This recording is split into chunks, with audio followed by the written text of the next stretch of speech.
Well, Jim, here we are at last, over 200 days since the Maidenhead game, and we're 2 days away now from the start of the season. How are you feeling? I think, like everybody else, I'm dead excited. Still pinching myself to make sure that it's real, that we're actually going to go ahead with all everything that's gone on. But I think everybody's really excited. I think we just want to get the games on and start playing football. That's what we do for a living. It's what we love doing. So can't wait. Obviously, confirmation came through from the government yesterday that funding is going to be provided for the National League clubs. We're still waiting on a bit of clarification on what that's going to look like exactly, but the season is set to start now on Saturday, and that's the right decision in your opinion? I think so. I think it's understandable the government's decision not to allow crowds at this stage. Probably, when the restrictions in other areas and other industries are so tight, then doesn't seem the best thing to have crowds. But it doesn't mean that we can't go to work and play the matches in a safe environment, and people can watch the spectacle on TV. I think the government have got it right in terms of providing some support. But it's up to every club now to look at the new world as it is and be resourceful in maintaining their income. We're going to need the support of all our fans, our sponsors, and all the people that support the club through the difficult times to be on site. But it's nice to have the government support to allow those clubs that don't have the level of support that they need to go forward to be able to start the season. And 3 months is sensible. We can all review it in the new year. It's been such a strange pre-season, obviously. It's been 11 weeks long, 8 games, 6 wins. How happy are you when you look back and reflect on it as a whole? Yeah, it was a very difficult pre-season because we started coming out of the lockdown and started to train with an assumption the season might start sort of first week of September, and we wanted to give the lads an opportunity part-time to roll into or out of lockdown into training.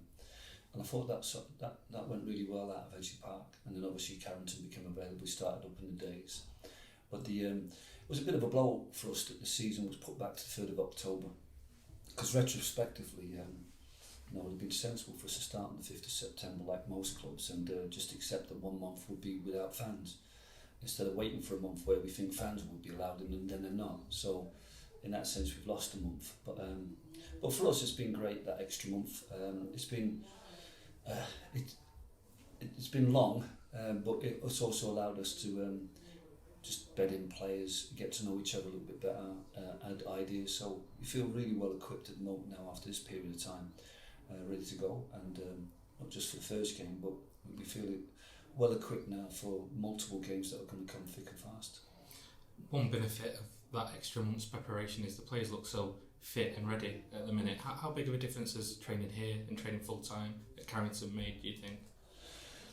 It made a huge difference. I think that there's a couple of different angles on this, that when you look at the fitness of the players, you've got to remember some of them are really good athletes, and that many of them have been training as full-time players for quite a long period. So it isn't the fact that we're providing full-time that's taken them to that level. They were already at a very good level. What's been really important is the transition from lockdown for players who were used to training regularly into this part-time, into 4 days a week, 5 days a week. But I think the likes of Sam Minahan and Ash Palmer and Jordan Keane and Ben and Adam, they've all stepped up, and we've managed the pre-season really well, that nobody's had that sort of muscle injury from the transition. So which means that every day they're available for training, every day they're getting fitter and more knowledgeable about the game. So but yeah, obviously having the facilities now, and as we get used to facilities and extend what we do here, then what we can provide for our players in so many ways is far advanced than what we were doing last year. When we spoke at the start of pre-season, you said you had a starting 11 in mind roughly for the start of the season. Has that changed as pre-season has gone on? Have any players surprised you? Yeah, well, nobody surprised me. It's you have a picture of possibly your starting 11, but you also look at permutations of different shapes. And I suppose what's really rewarding for us in terms of what the investment that Mark's put inside the work Simon's done is that we have a squad of 18 or 19 players that, should we have 3 injuries, we've still got 16 really good players, and you could use all the subs, so you could make multiple changes. And we've seen that in pre-season where we made 5 or 6 changes from one game to the next, just to make sure everybody got the right minutes. And it didn't seem to affect the intensity and the performance levels. So in that sense, we've got a very strong first team group, and there could be any 11 from them. Naturally, with the numbers coming out this week, everybody's probably going to assume what my on the piece of paper your fantasy 1 to 11 might be. But if you play 3 centre backs, Jamie Stockport, number 15, could play left of free, and one of the 7s or the 11s misses out. So yeah, there's the great thing is not having one team. I know that I don't think it's ever been known for one team to play 1 to 11, no subs, 46 games in a row. So we know it's going to be a really tough ask for everybody behind the scenes, everybody in terms of staff and all players. And I think everybody's going to be fully involved because it's going to be an intense roller coaster season, I'm sure. One of those options you have is Ryan Crowsdale, who signed from Fylde in midweek. I know he's a player that you've admired for a very long time. How happy are you to get him to the squad?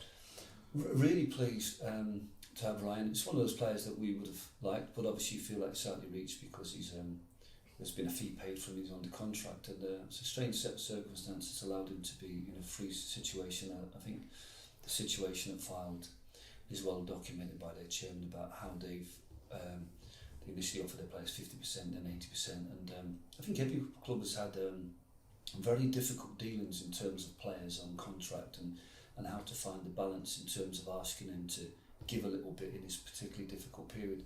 But I think it's got to be done with professionalism and respect, and I think but what's happened for Ryan is he's found himself in a situation where he's come out of Fylde on a free transfer, and we're very fortunate that we were still in the market for a central midfielder to add to our group, and it's a great fit for us. But we do have the same problems that we had perhaps with Harvey and Jordan Williams, who come later into pre-season, so we have to be mindful that although they might feel really good, we've got to be careful about the injuries. We've seen that with Harvey and Jordan, how they picked up injuries a couple of weeks into pre-season, so we're going to have to be careful with Ryan and ease him into it. But over the course of this season and the period of his contract, I think it's going to be a huge addition for us. Yeah, presumably he won't be ready for the squad on Saturday yet, but other players, Jordan Williams and Jamie Stockport, have been injured lately. How are they looking for the weekend? I think we've got 4 players that we've got concerns about, or we did have concerns about. But Jamie Stockport trained all of last week, even leading up to the Kidderminster game, and he's fully fit. And he's given the okay for this. I think it's just confidence building sometimes with players, and taking a kind of conservative management position with Jamie. But he's in great shape, so he'll come into the 16. It was great to see Harvey and Jordan out today doing their stride outs. I think Harvey's slightly ahead of Jordan in terms of the work he can do, but it's nice to see both of them on the training pitch, that they can run, and they can run at a decent pace. So they're making great progress, although it would be too soon this weekend for them. And Ryan obviously is integrating himself with the group, getting used to the whole environment and the newness of everything. He's reporting well, extremely fit player, extremely strong player. So. But I think it's just one of those situations where I wouldn't want to throw him into the heat of the battle at this stage. But hopefully over the next couple of weeks we can ease him in and start involving him more in the squad. But again, it's going to be tough because if the players do the performing on Saturday, Tuesday, and the following Saturday, it's going to be difficult. But something's got to give at some point. But it's just nice to in over the next week or two that we see the likes of Ryan, Jordan, and Harvey return to the group. Obviously, it's Torquay up first. They had a very up and down season in the National League last season, probably best typified by the results against us. They came to Edgeley Park and won 4-0 in September. Then we went down there a few months later and won 5-1. Which Torquay side are you expecting to be facing on Saturday? I think Torquay were a little bit like yourself. You come up with momentum. You have a group that you think that you get the best out, and you all know each other really well. And that's the team that we met at Edgeley Park, and to be fair, they did a number on us. They played to our weaknesses. We tried to play expansive football, but never really hurting the team and leaving ourselves vulnerable to counter-attack, and found ourselves, the game was lost by half-time. Different game down there. Obviously they'd been on the back of a few injuries, lost a few players, and the momentum stopped a little bit. And like I said, it was 0-0 at half-time, but we came out second half and took our opportunities, and then as they chased the game, we hurt them more and more. I don't expect either team. They've changed dramatically. Like yourselves, when I went through the stats, I think there was only 4 or 5 of their current team that played regularly last year. They've added some youth into the team. They've added 2 good strikers in Danny Wright and Umaro, who was at Ebbsfleet. So they've invested in the right areas to replace some of the big losses they've had. But from our perspective, it will be a different side. I think they'll play a different shape than the two games we played previously, because they seem to have set up with a 3-5-2 or a 3-1-4-2 with quite attacking minded wing backs and attacking midfielders supporting the front two. So it'd be an interesting game, a very entertaining game based upon what we've seen in our pre-season and theirs so far. What were your thoughts when the fixtures first came out? Because obviously in terms of your match day preparation, you travel down to the game, Torquay away, you're being thrown in the deep end to a certain extent in terms of how you go about that.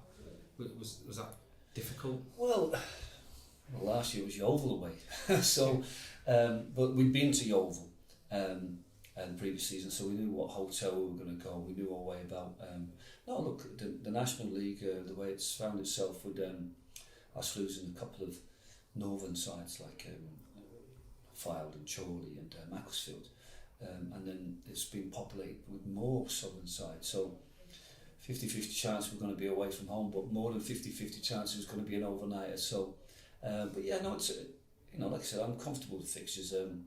There's no ideal fixture at home or to start with or away.